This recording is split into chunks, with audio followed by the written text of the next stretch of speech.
Entre palacios y riquezas nació Isabel Feodorovna, conocida cariñosamente como Ela. Su belleza y bondad conquistaron a todos a su alrededor. Pero detrás del brillo y del lujo, su vida estuvo marcada por desafíos y pruebas difíciles. Desde una infancia simple y tranquila en Alemania hasta los salones grandiosos de Rusia, ella vivió grandes amores, enfrentó pérdidas profundas y decidió dedicar su vida al cuidado de los demás. Más que una princesa o gran duquesa, se convirtió en un símbolo de fuerza, fe y compasión. Hoy conoceremos la historia de ella, una mujer que transformó el sufrimiento en esperanza y dejó un legado que atraviesa generaciones. Prepárese para descubrir una vida extraordinaria, llena de lecciones que siguen vivas hasta hoy. El 1 de diciembre de 1864, en Darmstadt, Alemania, el Palacio de Bessungen, envuelto en la serenidad del sur del Gran Ducado de Hesse, fue testigo del nacimiento de una niña que marcaría la historia, Isabel Alejandra Luisa. Ella nació en el seno de una de las familias más prestigiosas de Europa. Su padre, Luis IV, futuro gran duque de Hesse, era heredero de una línea aristocrática milenaria. Su madre, la princesa Alicia del Reino Unido, era hija de la legendaria reina Victoria y del príncipe Alberto, un matrimonio que simbolizaba el poder dinástico europeo. Isabel fue la segunda de 7 hermanos. Heredó su nombre en honor a Santa Isabel de Hungría, una antepasada de la familia de su padre. Su madre había visitado el santuario dedicado a la santa durante el embarazo y quedó tan impresionada por la historia de caridad y devoción de Isabel que decidió bautizar a su hija con ese nombre.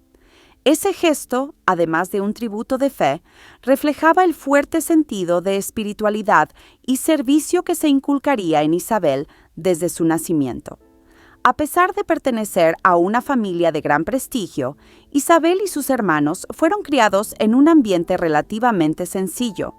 Su madre, la princesa Alicia, seguía los valores de su propia educación británica, inspirada en los principios del príncipe Alberto, quien creía en la disciplina, la modestia y la responsabilidad.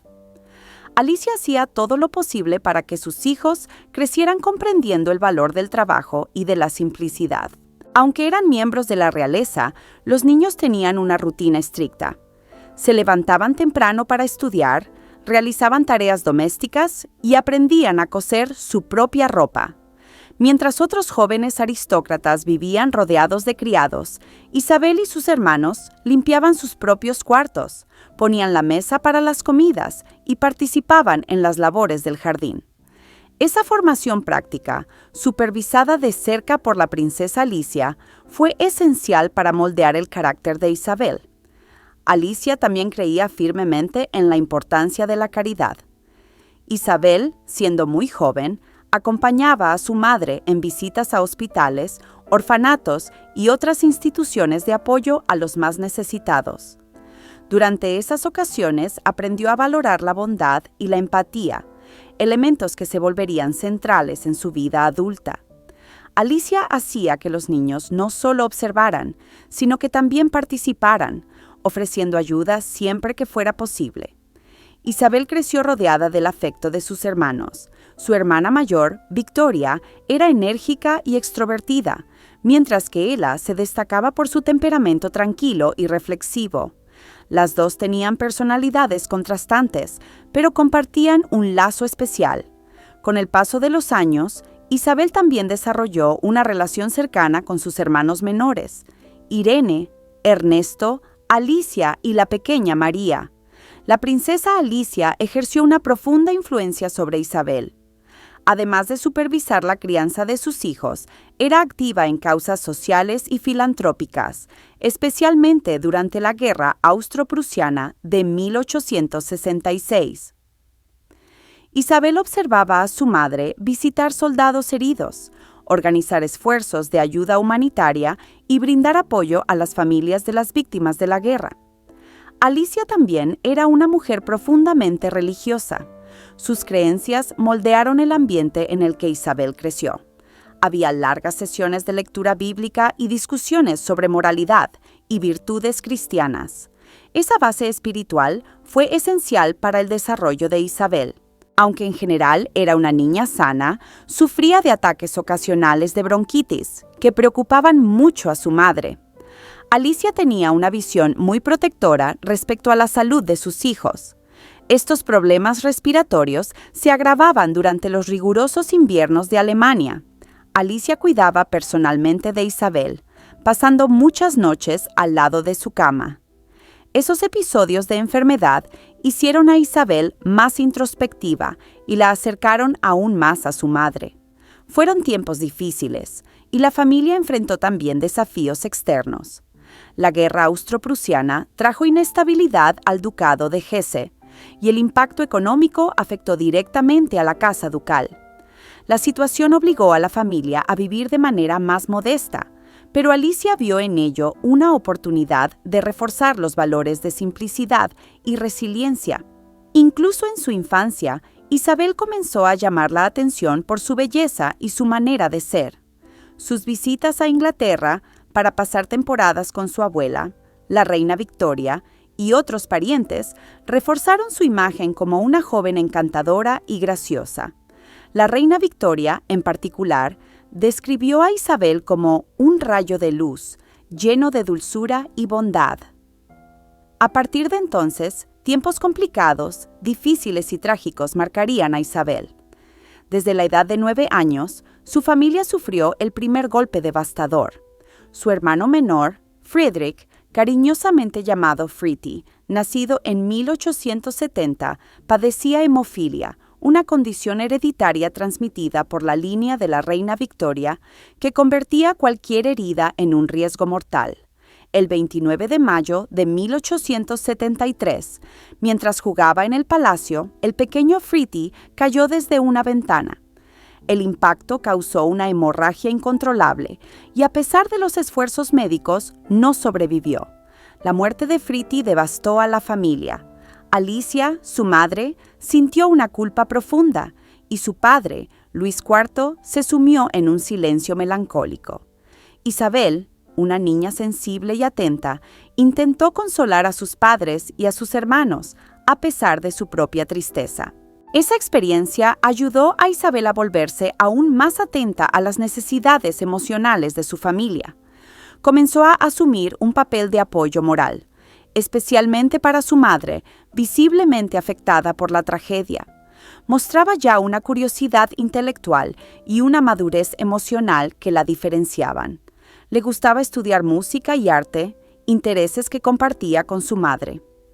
A pesar de su juventud, ya se percibían en ella señales de una combinación de delicadeza y profundidad espiritual. Su infancia, aunque marcada por la sencillez y la disciplina, fue esencialmente feliz. La convivencia con sus hermanos, las enseñanzas de su madre y el ambiente de cariño y aprendizaje le dieron una base sólida. Sin embargo, nadie estaba preparado para lo que sucedería en 1878, cuando esa armonía sería destruida por una tragedia inesperada. Si la muerte de Friedrich dejó cicatrices en la niñez de Isabel, el año 1878 resultó aún más sombrío. Ese año, la familia ducal enfrentó un brote de difteria que afectó a casi todos los miembros del hogar. Isabel, por fortuna, fue la única que no enfermó y fue enviada a casa de su abuela paterna, escapando de la infección.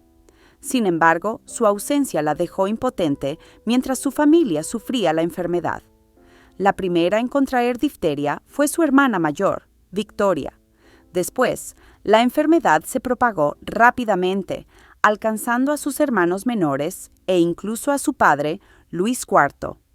A pesar de los esfuerzos de Alicia por cuidar personalmente a cada miembro de la familia, su hija menor, María, de apenas 4 años, sucumbió a la enfermedad, falleciendo el 18 de noviembre. Alicia, agotada y emocionalmente frágil, también fue infectada. Devastada por la muerte de su pequeña hija, tuvo tiempo de enterrarla, pero acabó muriendo menos de un mes después.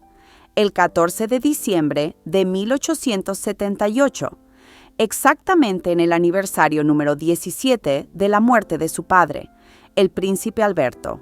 La pérdida de su madre, Alicia, y de su hermana María en tan corto tiempo fue devastadora para Isabel, que tenía apenas 14 años. Al regresar a casa, Isabel encontró un ambiente irreconocible.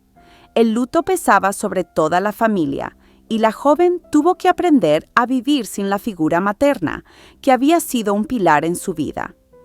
Después de la muerte de la princesa Alicia, la reina Victoria, abuela de Isabel, asumió un papel más activo en la vida de sus nietos de Hesse. Isabel y sus hermanos pasaban temporadas en el Reino Unido, donde encontraban un refugio temporal frente al dolor. La reina Victoria tenía una admiración especial por Isabel. A pesar de la rigidez de su abuela, ella lograba encantarla con su gracia natural y una madurez precoz. Esas visitas fortalecieron los lazos de Isabel con su familia británica. En la adolescencia, Isabel empezó a llamar la atención por su extraordinaria belleza, rasgos delicados, ojos expresivos y una presencia magnética frecuentemente elogiada. La describían como amable, atenta y dueña de una madurez poco común. No tardó en atraer pretendientes. Entre ellos estaba su primo, el futuro Kaiser Guillermo II, quien se enamoró profundamente de ella.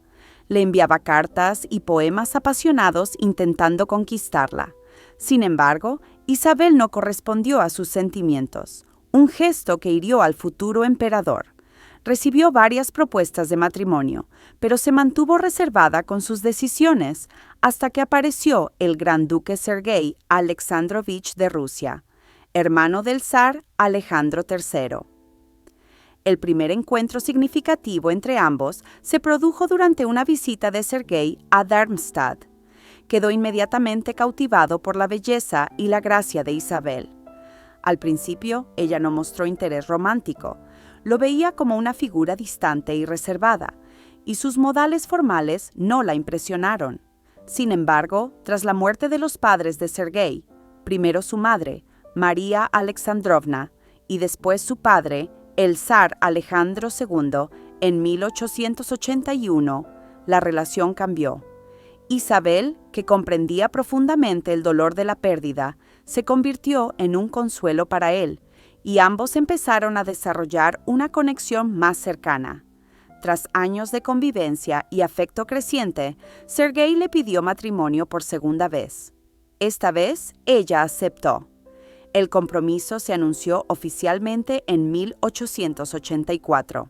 La decisión de Isabel fue aprobada por su padre, Luis IV, que veía en el gran duque a un hombre digno y capaz de hacerla feliz. No obstante, la reina Victoria expresó reservas, preocupada por la reputación de Rusia como país inestable y por la fama de los Románov como maridos poco confiables. Isabel, sin embargo, se mantuvo firme. En una carta a su abuela, escribió: «Es un hombre gentil y atento, y siento que puedo ser feliz a su lado. Espero que entienda, querida abuela, que sigo mi corazón». En junio de 1884, a los 19 años, Isabel inició una nueva etapa en su vida, dejando atrás el confort de Darmstadt y los recuerdos de su juventud para casarse con el gran duque Sergei Alexandrovich de Rusia. La unión supondría un cambio geográfico, cultural, religioso y emocional. Conocida por su serenidad y su gracia, Isabel estaba a punto de enfrentarse a los desafíos de la corte imperial rusa, uno de los escenarios más grandiosos y complicados de Europa. La boda se celebró el 15 de junio de 1884 en la capilla del Palacio de Invierno en San Petersburgo, con toda la pompa y ceremonia propias de una unión dinástica. El evento reunió a miembros de la realeza de toda Europa. Además de su matrimonio y de convertirse en figura destacada en la corte rusa, Isabel compartía un lazo único con quien sería una de las personalidades más controvertidas de la historia de Rusia. Su hermana menor, Alejandra Feodorovna, la última zarina del Imperio ruso.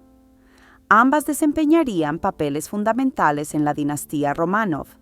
su vínculo de hermanas permanecería profundamente significativo, incluso ante las presiones y tragedias que afrontarían. Cuando Isabel se casó, se trasladó a Rusia y pasó a vivir en la corte de los Románov. Su adaptación a la nueva cultura y su integración en la vida aristocrática rusa la convirtieron en modelo para su hermana menor, Alicia. A menudo, Alix visitaba a Isabel en Moscú o San Petersburgo, impresionada por la vida grandiosa que llevaba como gran duquesa. Fue durante una de esas visitas cuando Alix conoció a Nicolás Alexandrovich, entonces heredero al trono ruso y sobrino de Sergei. Nicolás se enamoró de Alix de inmediato y persistió en cortejarla. Alejandra resistió al principio la idea de casarse con Nicolás, principalmente porque debía abandonar su fe luterana y convertirse a la Iglesia Ortodoxa rusa, algo espiritualmente difícil para ella. Isabel desempeñó un papel clave para ayudarla a superar sus dudas. Le explicó que la conversión no significaba renegar de su fe, sino ampliarla.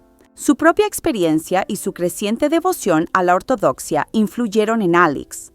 En cartas y conversaciones privadas, la animó a seguir su corazón. Alix aceptó la propuesta de Nicolás y se casaron en 1894. Así, la hermana de Isabel se convirtió en la zarina Alejandra Feodorovna, asumiendo un papel central en la monarquía rusa. Volviendo a la historia de Isabel, tras la boda, la pareja pasó la luna de miel en una finca a las afueras de Moscú que Sergei había heredado de su madre, la emperatriz María Alexandrovna, uno de sus refugios favoritos. La adaptación a la corte rusa no fue sencilla. La grandiosidad de la corte de los Románov imponía bailes, banquetes y ceremonias marcados por un protocolo estricto. La vida en la corte exigía equilibrio entre etiqueta impecable y habilidad política. Para Isabel, criada con sencillez en Alemania, ese mundo resultaba fascinante y abrumador a la vez. Pronto atrajo la atención, no solo por su belleza, sino por su conducta reservada y educada, su dominio de varias lenguas europeas y su disposición para aprender ruso le ganaron respeto. Empezó a estudiar las tradiciones de la Iglesia Ortodoxa, acompañando a su marido a ceremonias y monasterios, lo que profundizó su vínculo con la cultura rusa. Aunque no estaba obligada a abandonar su fe luterana, en 1891, tras 7 años de reflexión y oración, Isabel abrazó oficialmente la ortodoxia. El pueblo ruso recibió su conversión con entusiasmo, viéndola como símbolo de devoción a Rusia. No obstante, la decisión causó incomodidad entre algunos parientes alemanes y británicos, especialmente su abuela, la reina Victoria. Isabel afrontó las críticas con serenidad. Su elección era profundamente espiritual, no política. Tras su conversión, adoptó el nombre Isabel Feodorovna, integrándose aún más en la sociedad rusa. Se especuló mucho sobre la intimidad del matrimonio y el motivo de no tener hijos. Se habló desde una posible homosexualidad de Sergei hasta problemas físicos que le impedirían consumar el matrimonio. Isabel, sin embargo, nunca expresó infelicidad por su situación. Si sufría, lo hacía en silencio, con una dignidad que cautivaba a quienes la rodeaban. Aún así, la sociedad de San Petersburgo sentía compasión por la joven y dulce gran duquesa, casada con un hombre ampliamente conocido por su severidad. Isabel ganaba simpatías por la gracia con que soportaba todo y por el brillo discreto de su presencia, incluso cuando la sombra del comportamiento de su marido se cernía sobre ella. Sergei Alexandrovich era, en efecto, una figura polarizadora. Alto, delgado, siempre impecable con su uniforme verde oscuro, transmitía una frialdad inquietante. Había rigidez en sus labios finos y dureza en su mirada gris, algo que intimidaba incluso a los más cercanos. Quienes lo trataban solían decir que estar en su presencia era como caminar sobre hielo, sin saber cuándo podría quebrarse.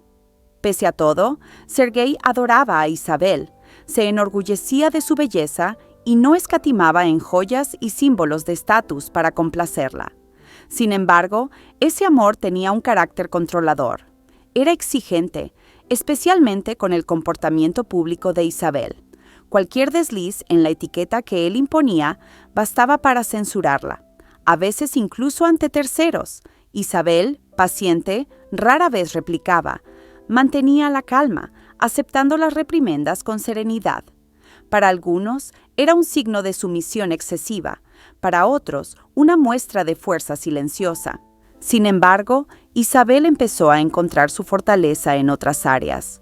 Su trabajo de caridad, especialmente con los necesitados y enfermos, se convirtió en una válvula de escape.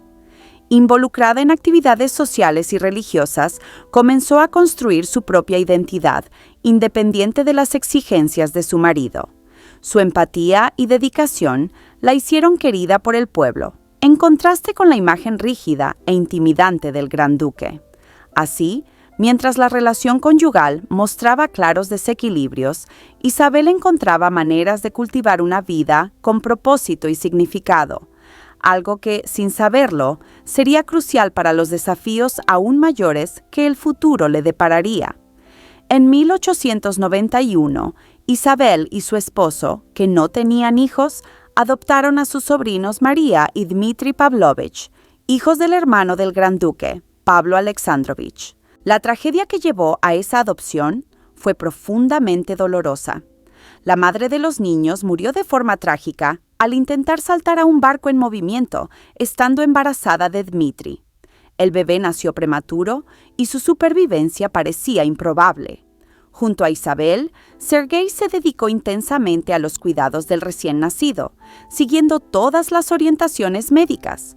Le daba baños, lo mantenía abrigado y hacía todo lo posible para estabilizar su salud. Llegó a escribir en su diario: «Estoy disfrutando mucho cuidando de Dmitri», revelando el afecto que desarrolló por su sobrino. Años más tarde, Dmitri se convertiría en una de las figuras centrales del asesinato de Rasputín, junto al príncipe Félix Yusupov.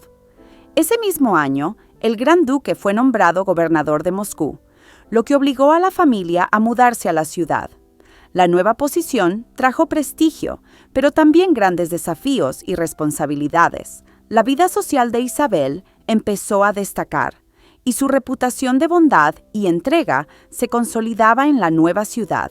En 1897, el jubileo de diamante de la reina Victoria reunió nuevamente a la gran familia en Londres.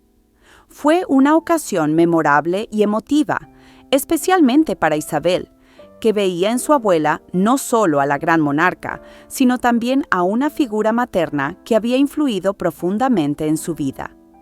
A pesar de la gran celebración, la reina ya sentía el peso de la edad. Cansada por las ceremonias y preocupada por los conflictos familiares, comenzó a mostrar señales de confusión y tristeza. El 28 de junio, Isabel se despidió de su abuela, consciente de que aquel sería uno de los últimos encuentros. No pudo contener las lágrimas. Como esposa del gobernador de Moscú, Isabel dirigió la organización de la Cruz Roja de la ciudad. Durante la Guerra Ruso-Japonesa de 1904, transformó el Palacio del Kremlin en un centro de trabajo, supervisando a cientos de mujeres de todas las clases sociales que empaquetaban suministros para los soldados. Siempre vestida con sencillez, su labor incansable y su entrega la convirtieron en un ejemplo de liderazgo y caridad. A comienzos del siglo XX, Rusia vivía un período de intensa inestabilidad social y política.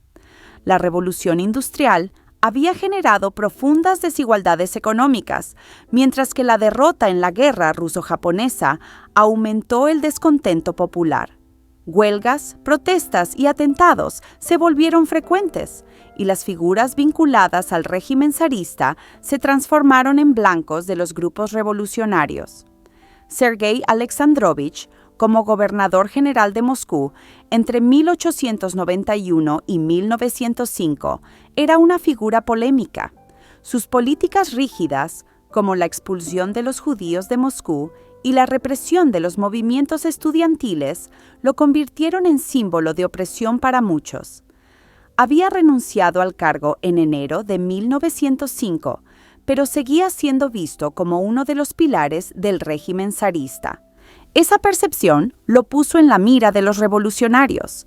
A pesar de ser consciente del peligro, el gran duque se negaba a tener protección extra y no se rodeaba de guardias.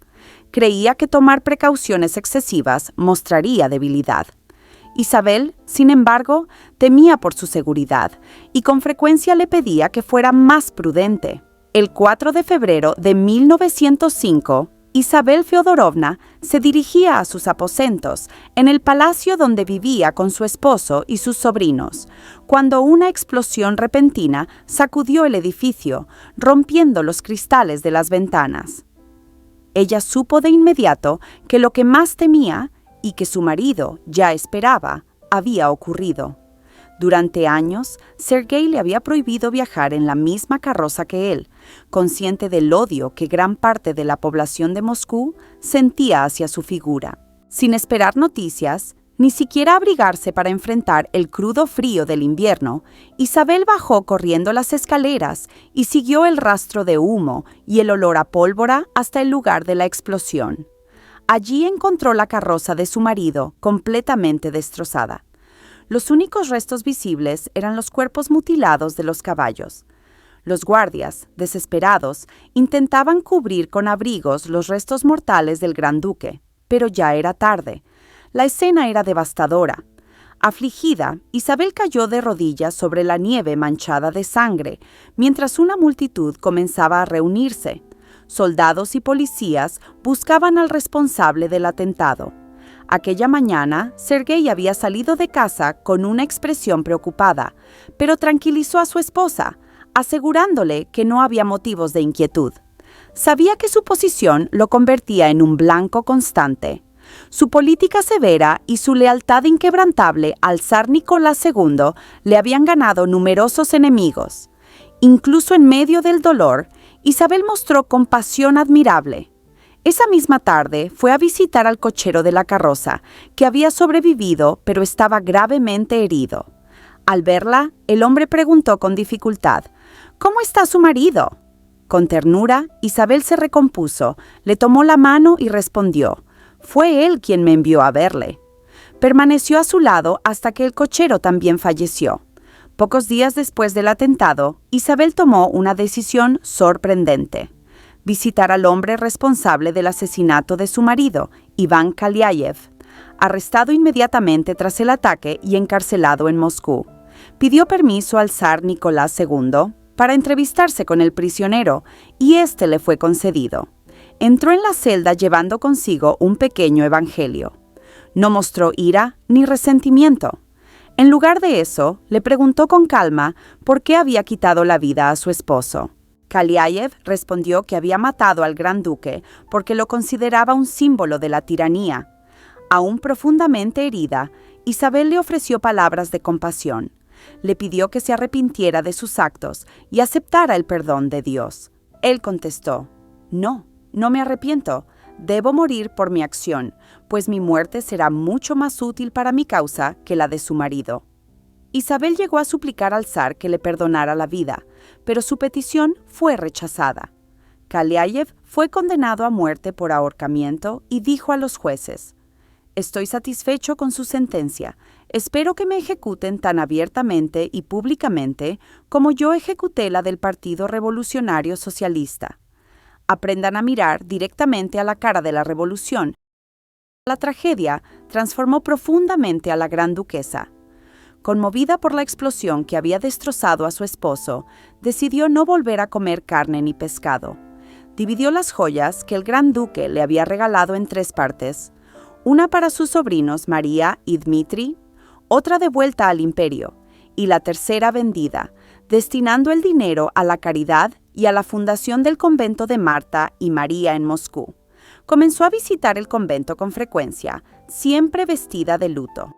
Desde entonces, dedicó su vida a la oración y la caridad. Nunca volvió a frecuentar la alta sociedad de San Petersburgo. Tras la muerte de su esposo y su entrega definitiva a la vida religiosa, se apartó por completo del mundo que antes habitaba. Rara vez visitaba a su hermana Alejandra, la zarina. En 1910, tomó la decisión de unirse definitivamente a la Hermandad de Marta y María, entregando todo lo que aún conservaba de su antiguo estatus, incluidas sus ropas y joyas. Ni siquiera conservó su alianza matrimonial. En el convento, Isabel vivía en una pequeña habitación con muebles blancos y básicos. Dormía en una cama de madera sin colchón, con apenas una almohada dura. Siempre elegía las tareas más difíciles, dedicándose a los enfermos y necesitados. Cuando un paciente moría, Isabel pasaba toda la noche rezando junto al cuerpo, como dictaban las costumbres de la fe ortodoxa.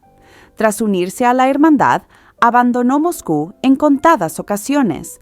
Entre esas estuvo su participación en las celebraciones de los 300 años de la dinastía Románov en 1913 y en 1914, al inicio de la Primera Guerra Mundial. Durante la guerra, trabajó junto a su hermana Alejandra, organizando esfuerzos de ayuda para los soldados heridos.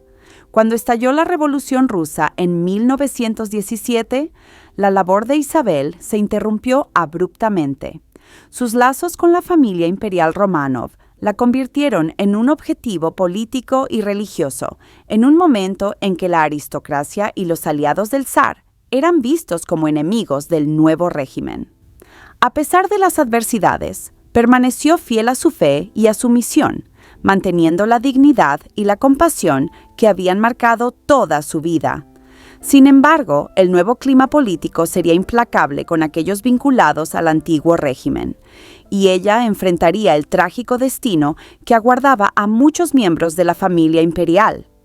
Aunque estaba físicamente lejos del centro de las intrigas políticas y de la corte imperial, no escapó a las consecuencias de la revolución. Los bolcheviques veían a todos los Románov como símbolos del viejo régimen, sin importar su grado de participación política o social. Pese a ello, Isabel se negó a abandonar Moscú o a buscar refugio fuera de Rusia. Creía que su misión era continuar ayudando a los necesitados, incluso en tiempos de gran peligro. En 1918, los bolcheviques empezaron a arrestar a los miembros sobrevivientes de la dinastía Románov. Isabel fue detenida en su convento en abril de ese año, acusada de ser enemiga del pueblo. Las hermanas del convento intentaron protegerla, pero ella insistió en aceptar su destino con calma y dignidad. Fue llevada bajo custodia y enviada a Alapayevsk, una pequeña ciudad en los montes Urales, donde fue recluida junto a otros miembros de la familia Románov y allegados, el gran duque Sergei Mikhailovich, los príncipes Iván, Igor y Konstantin Konstantinovich y Vladimir Paley. Las condiciones en el cautiverio eran extremadamente precarias. En la madrugada del 18 de julio de 1918, en una mina abandonada, el destino de Isabel Feodorovna y sus compañeros prisioneros fue sellado de manera brutal. Tras ser golpeados violentamente, fueron arrojados uno a la oscuridad de la mina. A pesar de la caída de unos 20 metros, Isabel y la mayoría no murieron al instante. Según relatos posteriores, testigos escucharon cantos y oraciones procedentes del fondo de la mina durante las primeras horas después del ataque. De los prisioneros, solo uno murió de inmediato con la caída. Isabel, herida pero viva, trató de atender a los demás sobrevivientes como pudo. Los guardias, al darse cuenta de que no habían muerto, lanzaron granadas dentro de la mina para completar la masacre. Aún así, algunos resistieron a la explosión inicial, prolongando su agonía. Finalmente, los bolcheviques cubrieron la entrada con tierra y escombros, dejando los cuerpos, vivos o muertos, sepultados en el olvido. La ejecución de Isabel y de los demás reflejó el odio creciente contra la aristocracia y la represión implacable ejercida contra todos los vinculados al antiguo régimen zarista. Ni siquiera una monja devota fue perdonada. Su fe y su trabajo a favor de los pobres no bastaron para protegerla de un régimen que veía cualquier vínculo con la monarquía como una amenaza. Lenin celebró la muerte de Isabel, afirmando: «La virtud coronada es un enemigo mayor de la revolución mundial que 100 zares tiranos». Meses después, cuando el ejército blanco capturó la región durante la Guerra Civil, los cuerpos fueron recuperados de la mina. Isabel fue hallada aún con su hábito de monja, sus manos marcadas por intentos de vendar heridas y socorrer a otros. A su lado estaba Bárbara Yakovlevna, la fiel hermana que la había acompañado hasta el final. Los soldados del ejército blanco organizaron el traslado de los restos fuera del país. En 1921, el cuerpo de Isabel fue llevado a Jerusalén, donde fue sepultado en la iglesia de Santa María Magdalena en el Monte de los Olivos, un lugar que ella misma había contribuido a construir años antes en memoria de la madre de su esposo, la emperatriz María Alexandrovna. Isabel fue canonizada como mártir por la Iglesia Ortodoxa rusa en el extranjero en 1981 y más tarde por la Iglesia Ortodoxa rusa en 1992, tras el colapso de la Unión Soviética. En su canonización fue recordada como una nueva mártir, alguien que, en tiempos de gran turbulencia, demostró una fe inquebrantable y una compasión divina. El convento de Marta y María, que había sido clausurado por los bolcheviques, fue restaurado tras la caída del régimen soviético y continúa funcionando como centro espiritual y caritativo, honrando la obra de Isabel. Su vida inspiró monumentos, instituciones y libros que resaltan su dedicación al amor cristiano y a la dignidad humana. El legado de Isabel Feodorovna es un recordatorio de que incluso en tiempos de gran adversidad, la bondad y la espiritualidad pueden prevalecer, inspirando a generaciones a buscar el bien, incluso frente al mal.